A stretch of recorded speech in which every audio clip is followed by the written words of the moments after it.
এই এফডিসি থেকেই কিন্তু আমি রোজিনা হয়েছি। আমার নাম কিন্তু আপনার মা বাবার দেওয়া নাম না। আমি আগেও বলেছি অনেকবার, এটা হলো আমার এই চলচ্চিত্র থেকেই পাওয়া। আমার জীবনযাত্রা শুরু হয়েছে এফডিসি থেকেই। আবারও কি এফডিসি থেকে হাওয়া হয়ে যাবেন নাকি? হাওয়া কখনোই হতে চায় না, কারণ যেখান থেকে আমার কি বলবো যে আমার পরিচিত, এখান থেকে তো প্রশ্নই ওঠে না হাওয়া হওয়ার।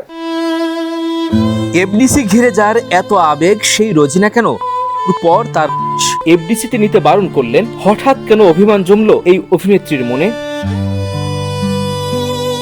রবিবার রাজধানীর উত্তরায় নিজ বাসভবনে আয়োজিত এক সংবাদ সম্মেলনে শিল্পী সমিতির নির্বাচন, চলচ্চিত্র অঙ্গনের বর্তমান পরিস্থিতি এবং নিজের অভিজ্ঞতা নিয়ে কথা বলেন রোজিনা। সেখানে তিনি অভিযোগ করেন, এবারে শিল্পী সমিতির নির্বাচনে সুষ্ঠু পরিবেশ ছিল না। ভোট গ্রহণ থেকে শুরু করে ফলাফল ঘোষণার পুরো প্রক্রিয়ায় বিভিন্ন ধরনের অসঙ্গতি ছিল।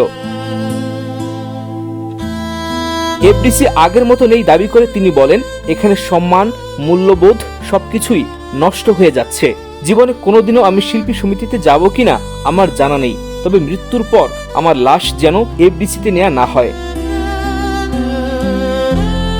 এবারের শিল্পী সমিতির নির্বাচনে অংশ নিলেও প্রচারণায় অংশ নিতে পারেননি তিনি। আমি কোনো প্রচারেই ছিলাম না, কারণ আমি সময় করতে পারিনি, বাইরে ছিলাম। তারপর আমার দলের জন্য সব বলবো যে অন্য প্যানেলও আমাদেরই শিল্পী, আমাদেরই মানুষ, আমরাই। তবে হার জিত তো আছে, তাই না? এটাই তো স্বাভাবিক। আমি বলবো যে আপনার একসাথে আমরা কাজ করব, থাকতে চাই। শিল্পী মানুষ, অভিমানী মন।